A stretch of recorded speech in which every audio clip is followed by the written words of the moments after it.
Selamat pagi. Kita berdoa dulu ya. Terima kasih kepada Tuhan yang menciptakan langit dan bumi.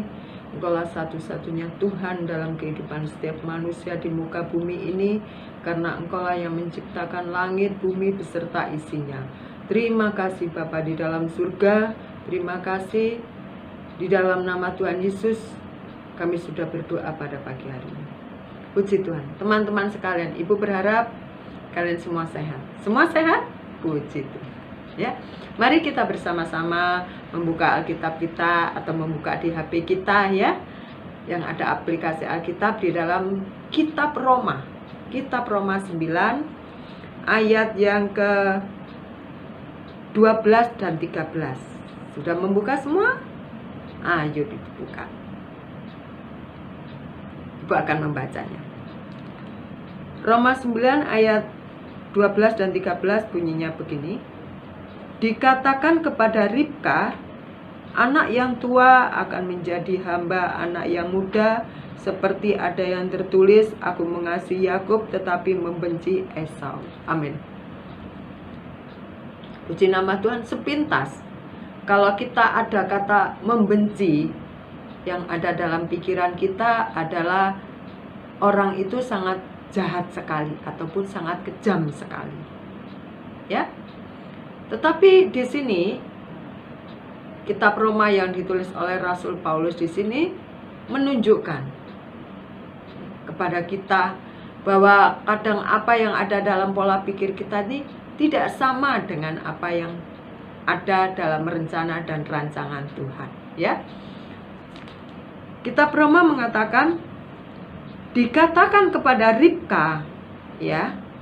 Maksudnya Tuhan mengatakan kepada Ribka di dalam kitab Keluaran ya, tentang bagaimana Ribka mengandung dan melahirkan Esau dan Yakub pada waktu itu. Anak yang tua akan menjadi hamba anak yang muda. Kalau kita dengar anak yang tua akan menjadi hamba anak yang muda, apa kembali yang ada dalam ingatan kita teman-teman? Apa? Ya, betul. Ya, pertukaran hak sulung dengan semangkok sop kacang merah. Ya, yang dianggap oleh Esau itu adalah sesuatu yang makanan cuman semangkok, apalah artinya? Ya. Maka waktu dia pulang berburu dan kelaparan, lalu Yakub berkata, tukarkan dulu dengan hak kesulunganmu. Esau berpikir apalah artinya hak kesulungan, cuman status begitu saja ya. Kamu sulung, kamu yang bungsu begitu, maka ditukarkanlah dengan semangkok sup kacang merah. Sudah ingat ya teman-teman? Puji Tuhan. Anak yang tua akan menjadi hamba anak yang muda. Ya, seperti ada tertulis. Alah, Ibu ngomongnya tumpang tindih, seperti ada tertulis. Nah, aku mengasihi Yakub tetapi membenci Esau. Ini Rasul Paulus kembali mengutip apa yang sudah ada dalam kitab Kejadian, diberikan lagi di dalam kitab Roma. Nah, kita akan berpikir bahwa berarti Tuhan kan gak adil. Katanya Tuhan adil. Tuhan Allah yang penuh kasih. Mana keadilannya? Karena Tuhan juga ternyata bisa membenci ya orang lain dan mengasihi orang lain. Istilahnya suka-suka gua gitu loh. Ya. Nah, teman-teman sekalian, kita jangan sampai terjebak dengan ayat Alkitab. Maksudnya Alkitab itu tidak pernah menjebak, pola pikir kita sendiri yang menjebaknya. Sehingga kita mengatakan bahwa memang Tuhan itu tidak adil. Di mana keadilan Tuhan saat ini? Kenapa yang sulung menjadi hamba untuk adiknya yang bungsu? Kenapa? Why gitu loh. Di mana letak keadilan Tuhan? Apa karena kacang merah itu saja bisa mengubah kedudukan seseorang? Nggak sebanding sepertinya. Tetapi Tuhan yang kita percayai, Tuhan yang kita sembah, apa yang dilakukannya itu baik adanya. Karena apa? Karena Dia adalah Sang Pencipta. Sang Pencipta tidak mungkin didikte oleh yang diciptakan seperti kita-kita. Pola pikirnya Tuhan tidak sama dengan kita, tetapi kita yang harus menyelaraskan dengan pola pikir Tuhan.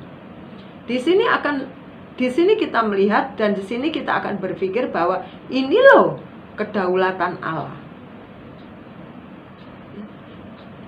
Tuhan yang sebagai Sang Pencipta, Dia punya hak sepenuhnya untuk melakukan apa yang Tuhan inginkan. Kalau kita sudah bicara tentang kedaulatan, maka kita tidak bisa lagi mengotak-atik, ya, kenapa ini begini, kenapa itu begitu. Lalu persepsi kita tentang Tuhan menjadi salah, yaitu kita akan mengatakan bahwa Tuhan itu tidak adil. Tidak.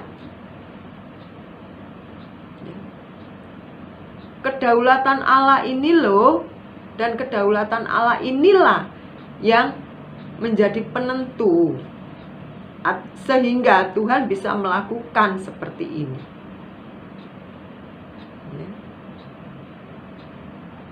Salah satu contoh yang gampang begini, yang gampang saja, simpel.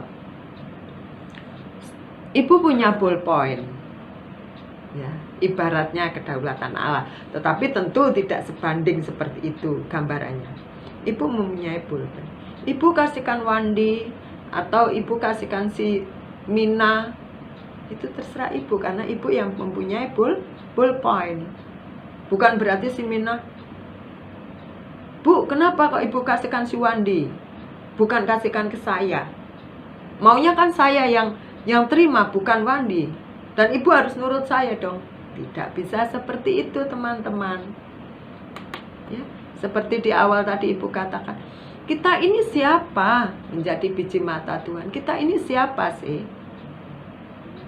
Ya, kita ini manusia yang lemah, tidak punya kekuatan.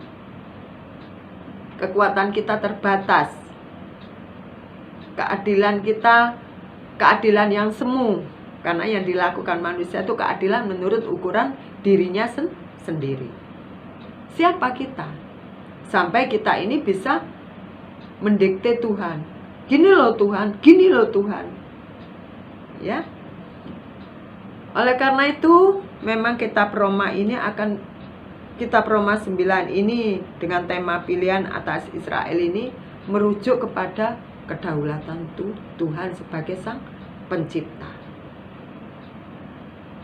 Kita tidak bisa lagi memberikan respon menurut pola pikir kita. Kita harus manut, kita harus nurut.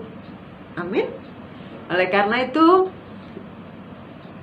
kalau kita mengerti, kalau kita tahu bahwa Tuhan itu mengasihi kita, ya, Tuhan nasihati kita untuk kita terus mencari wajahnya, mencari hadiratnya, mari kita lakukan, mari kita kerjakan. Jangan sampai kita menyesal di kemudian hari. Akhirnya kita tidak menemukan tujuan hidup kita, yaitu menjadi orang yang berguna, menjadi orang yang berdampak di sekeliling di mana kita berada, tetapi kita menjadi benalu, ya, dan orang gak suka dengan hidup kita, lalu kita menyalahkan Tuhan. Tuhan, kenapa sih aku tidak seperti dia? Nah, ya, kita mulai banding-bandingkan. Tidak, tetapi kita sadar apa yang menjadi bagian kita, ya kita kerjakan. Jangan sampai keselamatan yang sudah kita peroleh kita tukar dengan hal-hal lain. Apa itu, Bu? Contohnya pacar, ya. Kalau aku nggak dapat dia, aku nggak mau hidup. Aku nggak bisa hidup tanpa dia. Nah, begitu ya. Itu belahan hati saya. Kalau aku nggak dapat dia, separuh jiwaku akan pergi melayang. Nah, seperti itu, ya. Jangan sampai keselamatan yang Tuhan berikan dalam hidup kita tukar dengan barang ataupun hal-hal yang sifatnya itu sementara ataupun fana. Lalu kita menyesal di kemudian hari dan kita akan mencari orang untuk dijadikan kambing hitam dalam masalah ini. Oleh karena itu, sobat muda yang dikasihi oleh Tuhan, ya, teman-teman TPI yang dicintai oleh Tuhan, mari selagi masih ada waktu kita belajar akan firman Tuhan. Kita belajar mengerti kedaulatan Tuhan supaya kita tidak salah persepsi dalam menyikapi apapun kehidupan ini, termasuk firman Tuhan.